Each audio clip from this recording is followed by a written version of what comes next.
Здравейте! В този урок ще разгледаме как да четем данни от клавиатурата.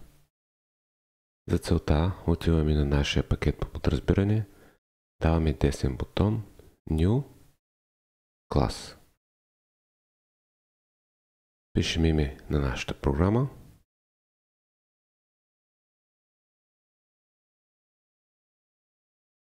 Слагаме отметката за генериране на нашия метод по подразбиране, който трябва да имаме. И натискаме Finish. Изтриваме този коментар тук.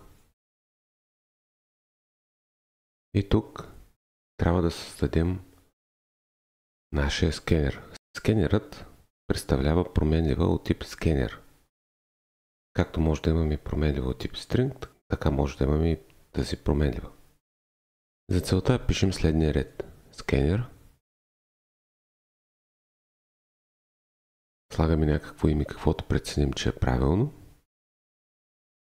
Аз пиша sc равно на new скенер, отваряща и затваряща скоба, system.in. Както виждаме тук, имаме червено подчертаване, което по принцип означава, че нещо не е наред с нашия код. Отиваме тук и задържаме нашия курсор. И виждаме, че имаме някакви предложения за някакви действия. В този случай на нас не липсва този импорт.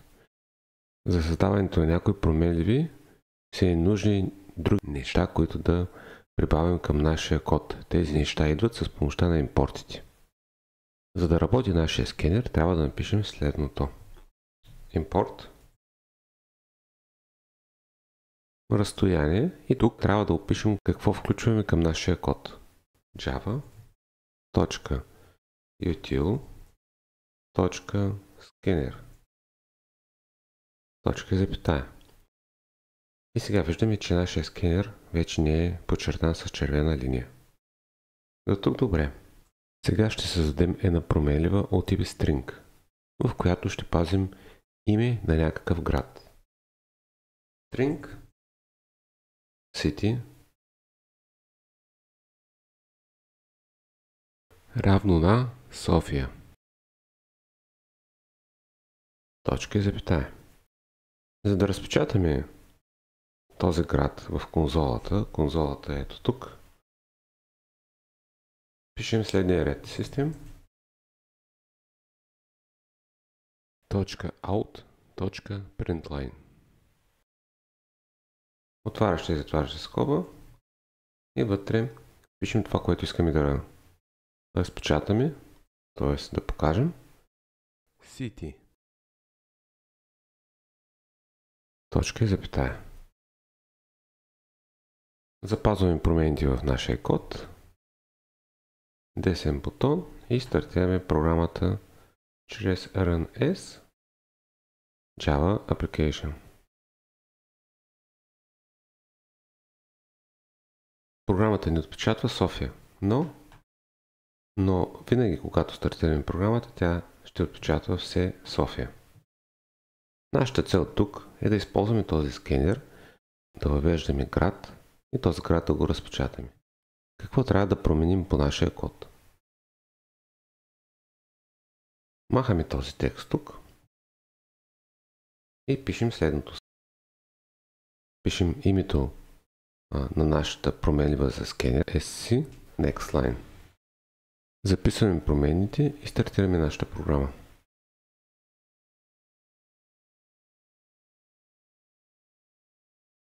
В момента програмата спира изпълнението си на този ред, защото очаква от нас да въведем нещо от клавиатурата. За град пишем София, тук. Натискаме Enter, с което действие запазва София в ето е тази променлива string city, след което благодарение на този ред 8 отпечатаме стойността на променливата city, която е София. Ако стартираме още един път програмата,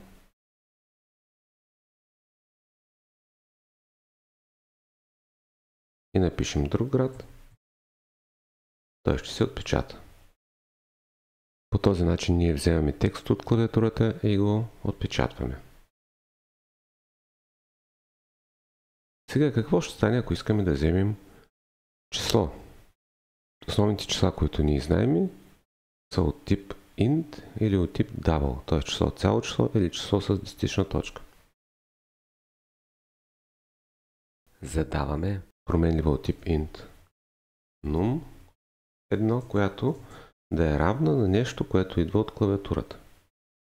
Ако напишем sc.nextLine, ние отново виждаме някаква подчертаваща червена черта, което означава, че нещо не е наред. И тъй като всичко, което идва от клавиатурата е текст, няма как да запасим текст в променлива за цяло число. В този случай текста трябва да го превърнем към променлива от цяло число. Как може да стане това? Сега ще създам една допълнителна променлива да видите процеса. Създавам string num1 str, в която променлива ще запазим числото, което идва от клавиатурата, понеже в първи момент той идва като текст. Пишем sc.nextLine.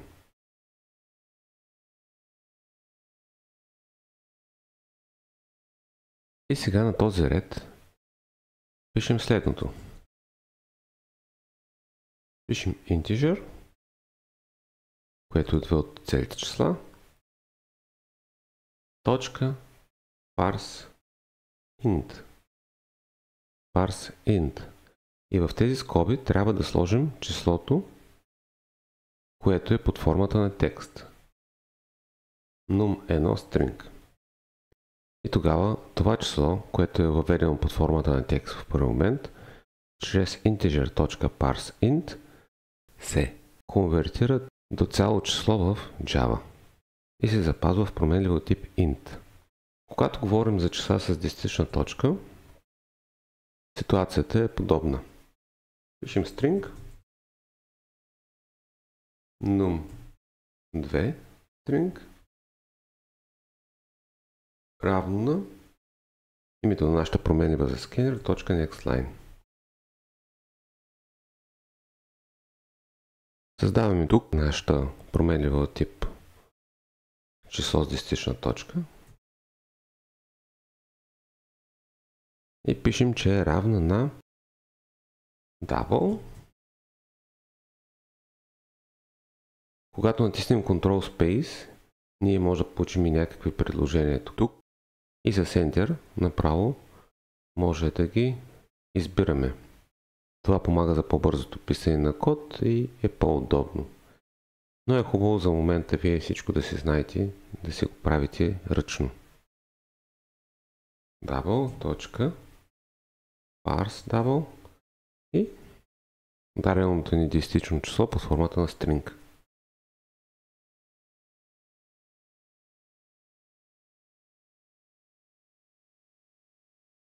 Съответно, тук ще напиша по един оператор за разпечатване.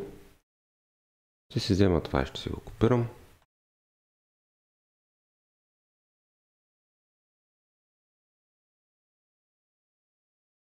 Като тук ще взема променливата num1 и ще я сложа тук.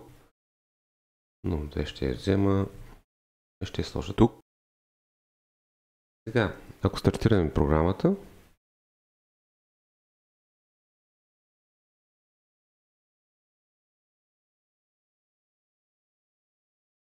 не съм натиснал бутончето за запазване на промените, затова ми излиза ето и това прозорче. Тук натискаме OK. Въвеждаме име на град. Въвеждаме цяло число. Въвеждаме число с десетична точка. Виждаме, че нашата програма работи успешно и това е начинът за вземане на данни от клавиатурата. Важното е за този момент да знаете как се взема текст, цяло число и число с десетична точка. Преди да завършим тази програма, трябва да обърнем внимание, че променливата SC ни е подчертана в жълт цвят. Това е така, защото всеки скенер трябва да бъде затворен. За целта на края на програмата пишем sc.close. Отваряща и затваряща скоба. Точка и запетая. Трябва да запомните, че всеки път, когато ползвате скенер, той трябва да бъде затворен на края на програмата. Благодаря, че гледахте този урок. Ще се видим в следващия.